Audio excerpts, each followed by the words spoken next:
South Africans who depend on the older person grant from the South African Social Security Agency have been eager to know what November 2025 will bring. In late October, SASSA confirmed that it will pay the grant on Tuesday, November 4th, and that the amounts remain 2,320 Rand for seniors aged 60 to 74 and 2,340 Rand for those aged 75 and above. The October increase of 10 Rand per month was widely welcomed because it offered a modest buffer against rising prices, but officials have made it clear there will be no further increases this year. Roughly 4 million pensioners will receive their payments on the confirmed date, while disability grants follow on November 5th and children's grants on November 6th. The Social Relief of Distress Grant, which still pays 370 Rand per month, will be dispersed between the 24th and 30th of November. These figures reflect a compromise between protecting vulnerable elders and managing a strained public purse. South Africa's Treasury has warned that the social welfare budget will fall by about 14 billion Rand in the 2026-27 fiscal year. Grant spending already consumes a large part of government expenditure, leaving little room for further increases. The R10 top-up in October was described by SASSA as a sustainable adjustment rather than a full correction for inflation. Although small, the increase brings predictability. Recipients know exactly what to expect and can plan accordingly. Officials emphasize that stability is the priority and that any further raises would jeopardize long-term funding. Therefore, pensioners should budget around the current amounts, acknowledging that the grant may lose purchasing power as prices continue to rise. Administrative turbulence has added to beneficiaries' concerns. Reports describe ongoing hirings, suspensions, and firings at the Department of Social Development, leading some to question the agency's efficiency. At the same time, SASSA's contract with Postbank, which handles payments for roughly 2 million beneficiaries, expires on 31st December 2025. If those recipients do not switch to a private bank account, they risk losing access to their funds in the new year. The agency urges anyone still collecting through Postbank to open an account with another bank and to update their details. This move is part of a broader shift toward digital and bank-based payments, which are considered safer and more efficient than cash disbursements. By migrating early and keeping their information up to date, beneficiaries can avoid delays. Eligibility for the older person grant depends on age, residency, and a means test. Applicants must be 60 or older, citizens or permanent residents, and must not be receiving another social grant or living in a state institution. From April 2025, the income threshold for a single applicant is about 107,800 Rand per year or 8,983 Rand per month, and the asset limit is 1,524,600 Rand. For married couples, the combined income limit is 215,760 Rand per year or R17,980 per month, and assets may not exceed 3,049,200 Rand. These figures replaced earlier limits of 96,840 and 193,680 Rand per year for single and married applicants. SASSA calculates your income using all sources, including wages, pensions, interest, and dividends. If your income is slightly above the threshold, you may receive a reduced grant. However, the amounts quickly phase out. The purpose of the means test is to direct assistance to those who genuinely need it, and officials warn that overstating or hiding income can result in suspension and repayment. Knowing the payment schedule helps families budget effectively. The November cycle begins with the older person grant on Tuesday, the 4th of November.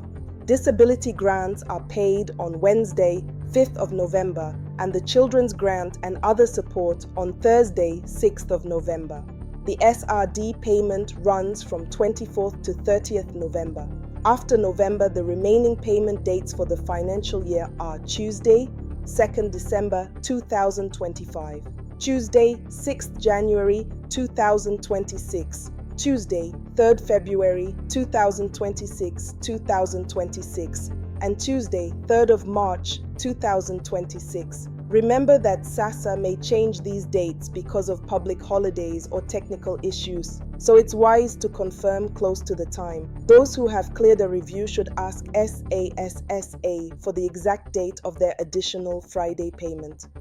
While R2320 or R2340 may not seem like much, the older person grant remains a foundation for millions of households.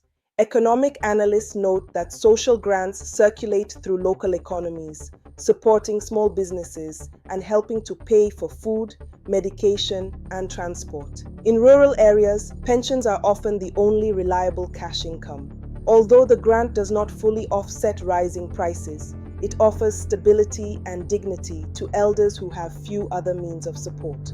This is why timely payment is critical and why the agency urges beneficiaries to keep their details up to date, respond to review notices, and switch from Postbank to a private bank ahead of the December deadline. To summarize, November 2025 will bring no new increases to the older person grant, which stays at 2,320 Rand for those aged 60 to 74 and 2,340 Rand for those over 75. Payment for pensioners is scheduled for the 4th of November, followed by disability and children's grants. Applicants must meet age and financial criteria, submit proper documentation, and wait up to 3 months for approval. Review processes are stricter than before, and those notified by SMS should respond quickly to avoid suspension. SASSA is phasing out cash payments through Postbank. Beneficiaries should switch to a private bank before the contract ends. Using official channels and preparing for biometric enrollment will help ensure smooth payments. Though modest, the grant remains a lifeline for elderly South Africans and plays an important role in sustaining communities across the country. These policy choices reflect broader economic debates. When the government increased grants above inflation in April 2025, those gains were quickly eroded by rising prices. Fiscal planners fear larger increases would crowd out spending on hospitals and schools, while advocates argue inadequate grants deepen poverty. Balancing sustainable public finance with sufficient social support remains a central challenge. The scale of the system also drives SASSA's verification efforts. About 250,000 grants have been withheld for review since May 2025. To cut costs, SASSA now sends a single SMS notification instead of multiple letters. Many elderly people may not receive the message because their phone numbers have changed or a family member's phone was used. Advocates say the agency should combine SMS with outreach and letters to avoid unjustly suspending genuine beneficiaries. Postbank's collapse has forced migration to private bank accounts and mobile wallets. Electronic payments are safer but require ID and may involve fees. Beneficiaries should open new accounts well before the December deadline to avoid disruptions and ask trusted people for help if they are unsure about the process. Finally, the revised means test thresholds illustrate policymakers' attempt to target assistance while accounting for inflation. Raising the single-person income limit from 96,840 Rand to 178,000 Rand and adjusting the asset ceiling allows some pensioners with modest savings or part-time work to stay eligible. Yet the gap between grant levels and living costs remains wide, prompting calls for more comprehensive reforms. Moving to digital payments can also be daunting for elders who rely on cash. Many older beneficiaries have never used a bank card or mobile wallet and worry about fees and transaction errors. To ease the transition, SASSA is working with commercial banks to open low-fee accounts and is offering help at community centers. The agency notes that electronic payments reduce the risk of theft at pay points and provide transactions that can help pensioners manage their finances. Nevertheless, adjusting to the new system will take time, and families and community organizations play a key role in supporting older people during the switch. Stay informed and prepared for more SASSA news.